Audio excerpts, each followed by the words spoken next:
from a scientist, an engineer that worked in Boeing with ties to NASA.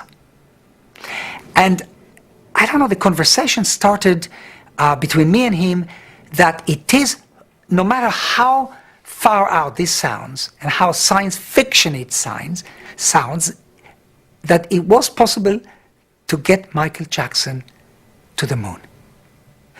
And I relayed this to Michael. And Michael was extremely ecstatic about it. He was so excited just by, the idea of him being able to actually do his moonwalk on the moon. And I remember, it was really, to me, it was an impossibility, but the flicker, the hope that it could happen was there because these emails were coming from a scientist. At 3 o'clock in the morning, Michael Jackson left me a message on my answer phone. Uri Geller, it's Michael Jackson calling. When you get this message, please know that I pray that we do the moon trip. I want to be the first one to do it in the pop world. And now I hear that NSYNC and all these people are trying to go. I want to be first, please. And let's do hands across England.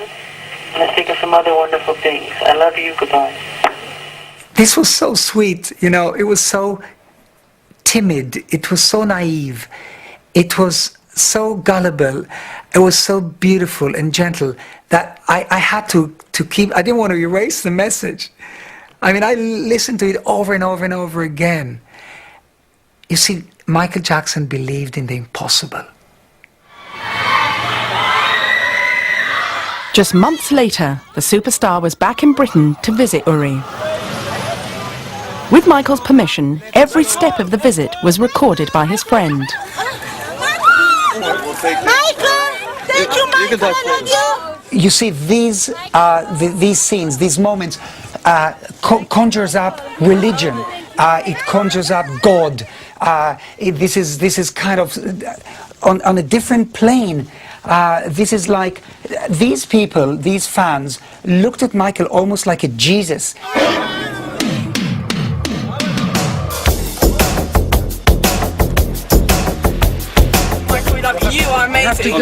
Illusionist David Blaine, a friend of Uri's, joined Michael on the visit.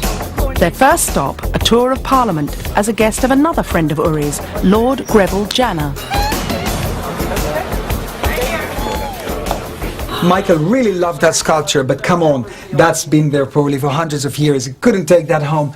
My feelings here, going into the Parliament with Michael Jackson, was simply bizarre. That's the only word I can say. Really freaky, the whole thing, but it was meaningful. It was important. It was power. It was kind of credibility. You see, Michael wanted he wanted the Queen to honor him. He really did want that very much. That was one thing that really was in Michael's heart. Why did you want to come and visit Parliament? Is it my one of our friends, Lord Janner? No, that's a good answer. Yeah. He's a politician as well. And to educate me about this whole incredible thing. When Michael heard that Steven Spielberg got a knighthood, Michael wanted a knighthood too. And I understand, come on, he should have gotten a knighthood, really. But it was impossible to achieve. And we spoke about that quite a lot in the Parliament. There were moments where, without filming, he kind of whispered to me, "Is the Queen here? Are we going to meet the Queen?" Michael Jackson had a magical status wherever he went, even in Parliament. Now, he came on a Friday, and there were no parliamentarians there. And the staff and everybody who met him treated him with much more joy and respect and amazement than they ever do any of the members of either House of Parliament. He was a rare and wonderful visitor. So I took Michael through the House of Commons, and he sat down. And I said to him, "Hey, Michael, you can't sit here. Only elected people can sit in the House of Commons." He looked very bemused, because it must be the only place in the world he's ever been told he couldn't sit down. Later in the day, Uri and Michael made their way to Paddington Station. Michael had agreed to speak at a fundraising event in Exeter, where Uri was co-chairman of the local football team. At Paddington, we were mobbed. This was horrifying. It was scary. It was panicky. It was chaos, pandemonium. There was suffocation. There's no air. It was just unreal. You're crushing him! You're crushing him! Honor Michael! During this chaos, I really feared for his life. I honestly did.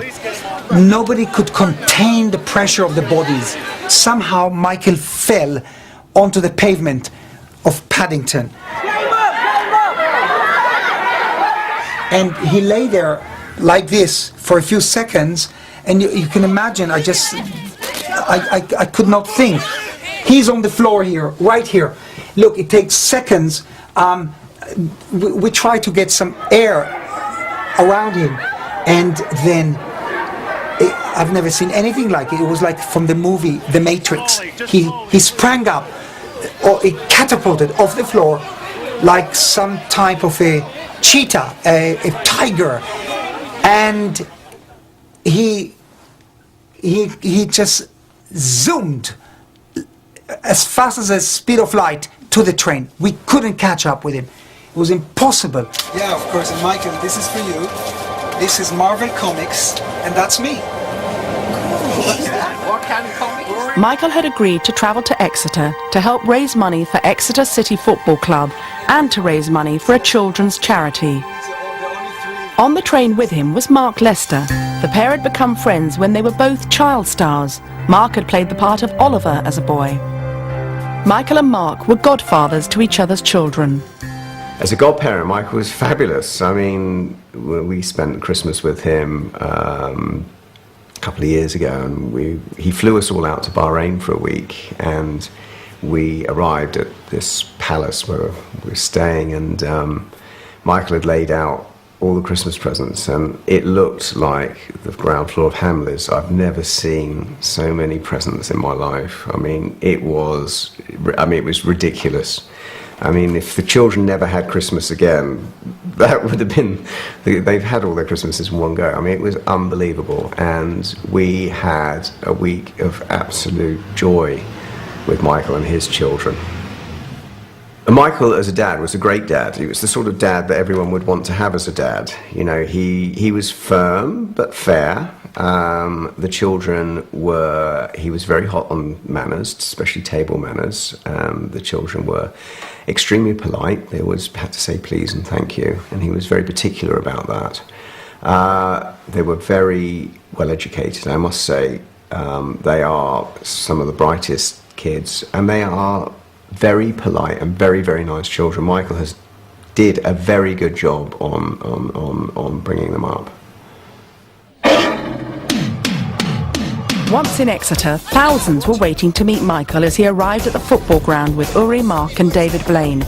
It was a special moment for one disabled young fan. I ran through the whole crowd, jumped under the bodyguard's legs and jumped in Michael Jackson's arms and held him so tight. It was unbelievable. And he walked around for a bit and then tapped me on the head and said, "I love you." And then it was just like the most memorable thing I ever done in my life. It helped him enormously. It helped with your self-esteem, didn't it? It helped with just feeling good about himself, because when you are disabled, and certainly he wasn't walking very well, it was a huge thing for you to do, wasn't it, to make that definitely. Running across that pitch. And of course then we got to know Uri, who has been in his life ever since. Back in the stadium, Michael met other local children. One of them was Lauren Setherton, who at the time was suffering from cancer. Right in front of me was Michael Jackson, and I was just stunned. I put my hands like this. I had tears in my eyes and I was shaking. I was like, Mum, like Michael Jackson stood right in front of me, and it was just surreal. To be honest, he looked like a waxwork doll. He did not look real. He was so pale and his eyeliner tattooed on and bright red lips. And I remember just thinking, oh, he just doesn't look real. And when I was talking to him, I just couldn't help but look obviously at his nose. I couldn't stop staring. And, you know, I was trying my hardest not to, because, you know, when you're talking to somebody and you're staring at one thing. But like my mum said too, that you just can't help it, because you just thinking it's so tiny and all the way that it's changed, and it's so